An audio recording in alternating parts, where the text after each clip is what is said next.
Hello everyone, my name is Pavitra Pillai and today I will be talking to you about the different investment strategies for risk control. But first, let's know what are the different types of risk. There is market risk, interest rate risk, business risk, politic and economic risk, credit risk, inflation risk, and liquidity risk. So, let's understand what is the risk return trade off. So, basically, the relationship. Number one is higher risk usually gives higher potential returns. Lower risk gives stable but lower returns. Investors must balance risk and return. Every investor has different risk balance. Now, there are different types of investors based on the type of risk they are willing to take. So, number one is conservative risk. They usually prefer safety and invest only in fixed deposit where they need to face the least amount of risk. Number two is moderate investor.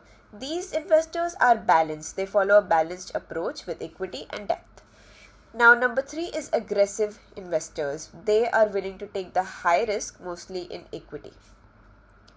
Now, talking about the strategies, risk control strategies are basically the strategies that an investor uses to make sure that he or she faces the least amount of risk. Number one is systematic investment plan, which is also known as SIP. Number two is rupee cost averaging, which basically means that you buy more when the price is low. Third is hedging, which basically means to protect investment from derivatives. Next is stop loss orders, which means to limit potential losses. And next is emergency fund, which you all know what it means. Next is another method, which can also be known as diversification and asset allocation. Now, let me tell you what diversification mean in investment. Diversification means different types or different things. You're investing in different parts, in different varieties, so that unlike investing all of your money in one specific in one specific sector, you invest it in various different sectors to make sure that your risk is less.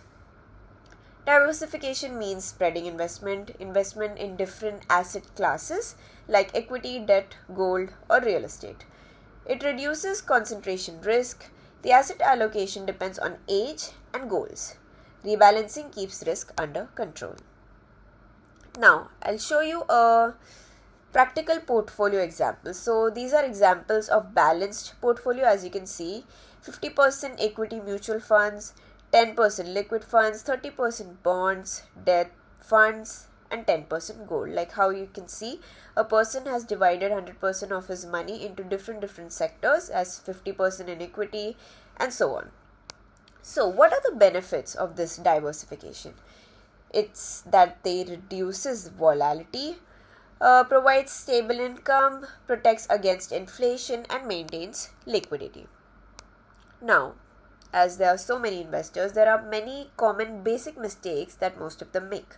Number one being investing without research. Number two is emotional decisions, which can often mean either fear or either greed to earn more money quickly. Over concentration in one stock, ignoring long-term goals, not reviewing portfolio regularly, and following herd mentality. So, let me give you a conclusion of what all we learned today. It's that risk cannot be eliminated completely. As I said, all these strategies are only to minimize the risk, not to eliminate them completely. It can be managed through proper planning. Diversification is the key to risk control. Long-term investing reduces volatility. Discipline and monitoring are essential. Protect capital first, then aim for returns. As you know exactly why, because if you don't have a capital, there is no way for you to invest. Thank you. I hope this video was helpful.